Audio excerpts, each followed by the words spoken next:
মৃত্যু অপৰাজীয় মৃত্যু মানে এনেকুৱা মৃত্যু মানি ল'বই পৰা নাই ছাৰ যে আমাৰ মাজত নাই সদায় হাঁহিমুখীয়া মানুহজন হাঁহিয়ে গুচি গ'ল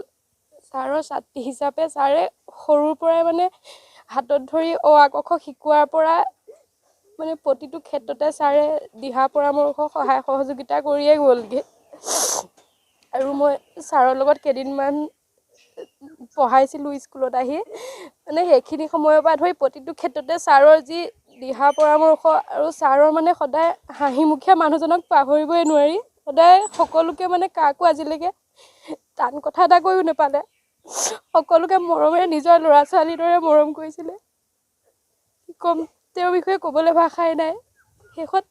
তেওঁ আত্মাই সদ্গতি লাভ কৰক স্বৰ্গত স্থান পাওক এয়াই এইটো এটা আমাৰ বৰ ৰোমান্টিক কথা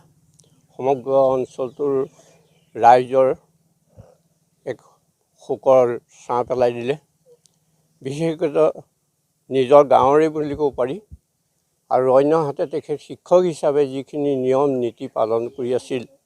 সেই সমগ্ৰখিনি মানে আমাৰ শিশুখিনি উত্তৰণৰ কাৰণে কৰিছিল আৰু শিশু কল্যাণ সাধনৰ কাৰণে তেখেতে যথেষ্ট কৰিছিল আৰু বিশেষকৈ পাঠদানৰ ক্ষেত্ৰত যথেষ্ট গুৰুত্ব দিছিল আনকি আপোনালোকে চাওক স্কুলখনৰ পৰিৱেশ যদিও স্কুলখনৰ মাটিৰ বাবে সীমিত তথাপিও তাৰ যিখিনি চৰকাৰী নিৰ্দেশনা আছে সেই সকলোখিনি তেওঁ ফ'ল' কৰিছিল আৰু ডেক'ৰেশ্যনৰ ক্ষেত্ৰত চাওক টাব আদিৰ পৰা ধৰি ফুলনিৰ পৰা ধৰি বিভিন্নখিনি এখন স্কুলত থাকিবলগীয়া যিখিনি বস্তু আচলতে সম্পত্তি বা শিশুসকলক আকৰ্ষণ কৰিব পৰা যিখিনি তেওঁৰ মানে চৰিত্ৰ বা গুণ সেইখিনি কিন্তু তেওঁ প্ৰতিফলিত ইয়াত কৰি গ'ল আৰু সমাজৰ মাজত তেওঁ সুখ্যাতি অৰ্জন কৰি গৈছে এজন সুশিক্ষক হিচাপে আমি তেখেতক হেৰুৱাই আমি বৰ দুখ অনুভৱ কৰিছোঁ